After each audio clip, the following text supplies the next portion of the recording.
Be me, Angela. Successful litigation attorney. 54. Raised my son Marcus by myself after his father left when he was 3. Poured everything into making sure he understood women are equals.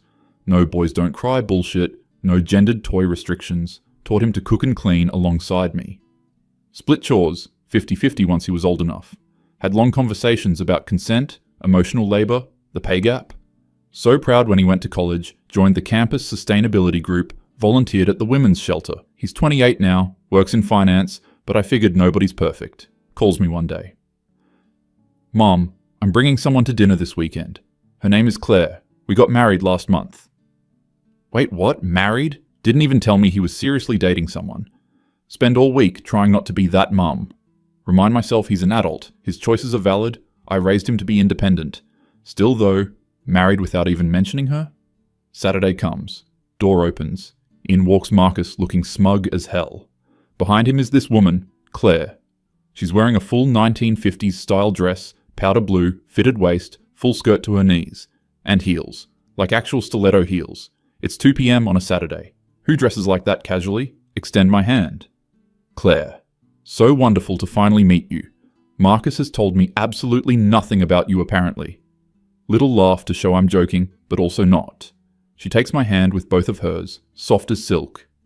Mrs. Angela, the pleasure is all mine. Marcus speaks so highly of you. Thank you for raising such a wonderful man. Mrs. Angela? I've been Angela since 1987. No misses about it. Keep smiling. Oh, please, just Angela. We're family now, apparently. She smiles this serene smile. Of course, if that's what you prefer. If that's what I prefer, it's my damn name. We sit in the living room. I've got wine and cheese out. Made sure to get the good stuff. Claire sits with her ankles crossed, hands folded in her lap, like she's posing for a painting. Ask her what she does. Oh, I take care of Marcus in our home. It keeps me quite busy. Wait for her to continue. She doesn't. So you're between jobs right now? That smile again. No, I'm a homemaker. It's my full-time occupation. Look at Marcus. He's just sitting there. Couldn't look more pleased with himself. That's a choice. Do you have plans to pursue a career eventually? What did you study? I studied literature, but I've found my calling in making a home for my husband. My husband, the way she says it, like she's talking about a divine blessing. Literature. That's wonderful. Have you thought about teaching? Library science? There are so many options that would allow you to... Marcus cuts me off. Mom, Claire is happy with her choices. Not everyone needs to monetize their education. Excuse me? When did my son start talking like a condescending libertarian? Of course, I just meant that it's important to maintain independence. Financially speaking, you never know what might happen. Claire tilts her head. Marcus takes excellent care of me. I trust him completely. Jesus Christ. It's 2024. Ask what they want for dinner. Trying to change the subject. Claire perks up. Oh, if you don't mind, I brought ingredients. I'd love to cook for you. Marcus has told me you work such long hours, I thought it would be nice to give you a break. I work long hours because I'm a partner at my firm, not because I'm some exhausted waif, but fine, whatever. That's thoughtful, sure. We move to the kitchen. She's brought like 6 canvas bags of groceries, pulls out a whole duck. A duck. Who cooks duck for a casual family dinner? Also produces fresh herbs, exotic mushrooms, 3 types of potatoes, vegetables I can't even name. I hope you like duck à l'orange. It's Marcus's favorite. I make it every Sunday. Watch her move around my kitchen like she's been there her whole life. Asks where things are once, then remembers. Starts prepping with this efficient grace. Breaks down the duck like a professional. Makes a stock from the bones right there. I'm sitting at my own kitchen island like a guest. Try to help.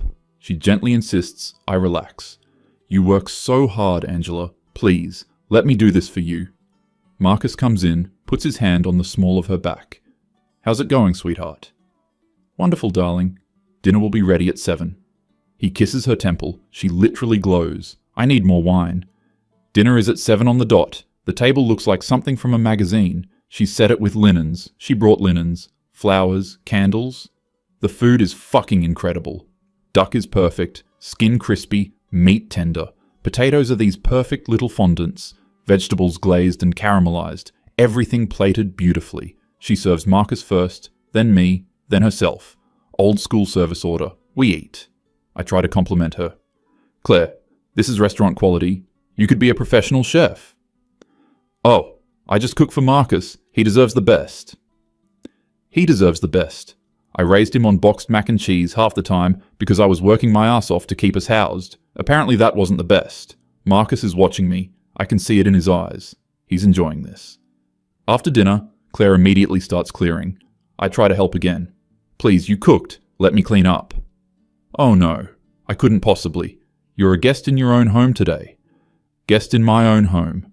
She washes every dish by hand, dries them, puts them away in the correct places after asking only once, wipes down every counter, sweeps the floor. The kitchen looks better than it did before we ate. We move back to the living room. I'm trying to find common ground. So Claire, what do you do for fun? Hobbies? Friends? I enjoy reading when I have time, and I've been taking an online course in French cooking. Marcus thought it might be nice to expand our dinner repertoire. Marcus thought? She nods. He mentioned he'd always wanted to try more French cuisine, so I'm learning. I turn to Marcus. That's nice of you to support her hobbies. He actually laughs. I wouldn't call it supporting, Mom. She wanted to do something that would make me happy. I appreciated the initiative. The initiative to learn French cooking. For him. I'm trying so hard not to scream. Claire, do you ever do anything just for yourself? She looks genuinely confused by the question. Making Marcus happy makes me happy. Our home is my creative outlet. I find deep satisfaction in it. She sounds like she's been brainwashed, but she seems genuinely content, which somehow makes it worse. Marcus checks his watch. Sweetheart, we should head out soon. Tomorrow's a big day. Claire nods immediately. Of course. I'll need to get up early to press your shirts for the week. You iron his shirts? It comes out harsher than I intended. She doesn't even flinch. Every Sunday evening, I lay out his clothes for the week and pack his lunches for Monday through Friday. It helps his mornings go smoothly. Marcus knows how to iron. I made sure of it. Marcus grins. I do know how, Mom, but Claire does it better, and she wants to. Why would I say no? Because she's not your servant, Marcus. She's your wife. Claire's voice is soft but firm. I'm both. Happily. I actually cannot process this. The son I raised to split chores, to see women as equals, to reject gender roles, is sitting here while his wife treats him like a 1950s patriarch. And he's smiling about it. They start to leave. Claire gives me a hug. Thank you so much for a lovely evening. I hope we can do this again soon. Perhaps you could come to our home next time. I'd love to host you properly. Marcus hugs me too, whispers in my ear. You raised me to choose what makes me happy, Mom. This makes me happy. I want to scream that this isn't what I meant, but they're already out the door. Stand in my living room alone. Look at the kitchen Claire left spotless. Remember how my son used to help me clean up as a kid? How we'd do dishes together? How I taught him that partners split things equally?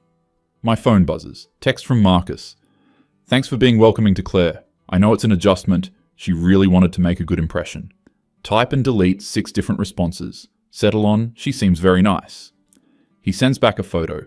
It's Claire in their car. She's kicked off the heels, feet up on the dash, eating ice cream straight from the pint, looking completely different, relaxed, laughing. Caption. She was so nervous, proud of her for pulling it off. Pulling it off? This was a performance? No, wait. Look at the photo again. She's still in the dress. Marcus's hand is on her knee. She's looking at him like he hung the moon. Maybe it wasn't a performance. Maybe this is just who she is. And he loves it. Another text. She's making cock. Our Vin next week if you want to come over. Sunday at 6? I stare at my phone, at my empty house, at my successful career, at my independent life. Everything I fought for, everything I taught my son to value. And he chose this. Chose a woman who calls him darling, who irons his fucking shirts, who asks what he wants for dinner like his preference is law. I should say no, should maintain some dignity. But that duck was really fucking good. And I'm curious about their home. Need to see if this is real. Type back, I'll be there. Spend the next week trying not to think about it. Fail completely. Vent to my colleague Rebecca during lunch. Tell her about Claire. The cooking, the cleaning, the yes darling routine. Expect solidarity. Rebecca laughs. Angela, maybe she's just traditional. Some women like that. But Marcus isn't traditional. I raised him better than that. Better than what? Better than being with someone who loves taking care of him? I don't have an answer. Sunday comes. Drive to their house in the suburbs. It's a nice place. Nothing fancy, but well maintained. Flower boxes in the windows. Door opens before I can knock. Claire, in another dress. This one yellow, wrapped style. Still in heels. Hair perfect. Angela, please come in. The house smells incredible. Bread baking, wine, herbs. She takes my coat. The living room is immaculate, but lived in. Books on the shelves, photos on the walls. Spot a picture of them on their wedding day. Tiny ceremony, apparently. Claire's looking up at Marcus like he's everything. Marcus comes in from another room, dress shirt and slacks, on a Sunday, at home.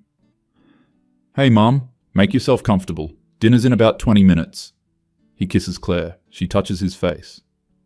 Did you finish your reading? I did. You were right about that chapter. Really insightful. She beams. They have book discussions? Claire excuses herself to the kitchen. I sit with Marcus. So, you seem happy. I am, Mom. Happiest I've ever been. Even though doesn't it bother you? The imbalance? He leans forward. What imbalance? She does what fulfills her, I do what fulfills me. We're both happy. Isn't that what you always said mattered? Being happy? I said being equal mattered. We are equal. She's not less than me because she cooks and cleans. I'm not more than her because I work outside the home. We're partners. Partners share the load, Marcus. We do share it, just not the way you think we should. Claire calls us to dinner. The dining room table is set even more elaborately than last week. Actual china, crystal glasses, the food is art. Coq au vin in a beautiful ceramic dish. Roasted vegetables, fresh bread she made from scratch, salad with homemade vinaigrette. She serves Marcus, then me, then herself, again. We eat. I have to admit, it's delicious. Watch them interact. He tells her about his week. She listens intently, asks questions. She tells him about a book she read. He's equally engaged. They're genuinely interested in each other. After dinner, same routine. She cleans everything. Refuses help. Marcus and I sit in the living room. I notice a basket next to the couch, full of his shirts, pressed and folded. Also a neat stack of lunch containers. Meal prepped and ready. Can't help myself. Marcus, do you ever cook, clean, anything? He considers. I handle the finances, home repairs, car maintenance, yard work. I'm teaching Claire to drive stick shift. We're planning a trip to Japan next year. I'm handling all the logistics.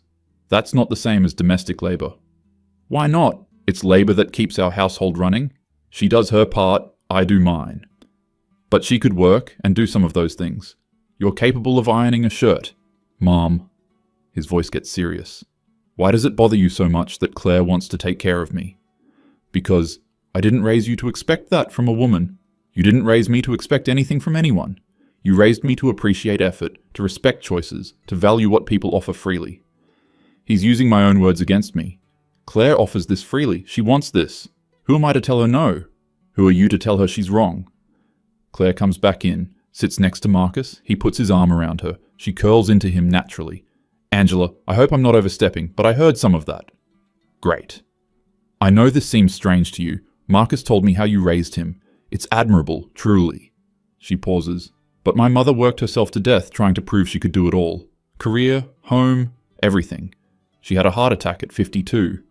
I watched her refuse help, refuse rest, refuse to admit she was drowning because she thought asking for help meant weakness. Oh, I don't want that life. I want to pour my energy into one thing and do it excellently. For me, that's creating a home. Not because I'm weak or brainwashed or oppressed, because it's what I want. She looks at Marcus. He comes home stressed from work. I make him dinner. We talk. He relaxes. I get satisfaction from that. He handles things that stress me out, like bills and planning and decision-making. I get peace from that. We each do what we're good at.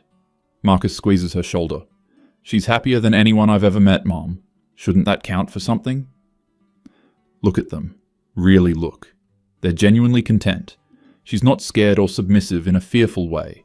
She's peaceful, chosen this, and my son, who I raised to reject exactly this dynamic, loves her for it, loves this life.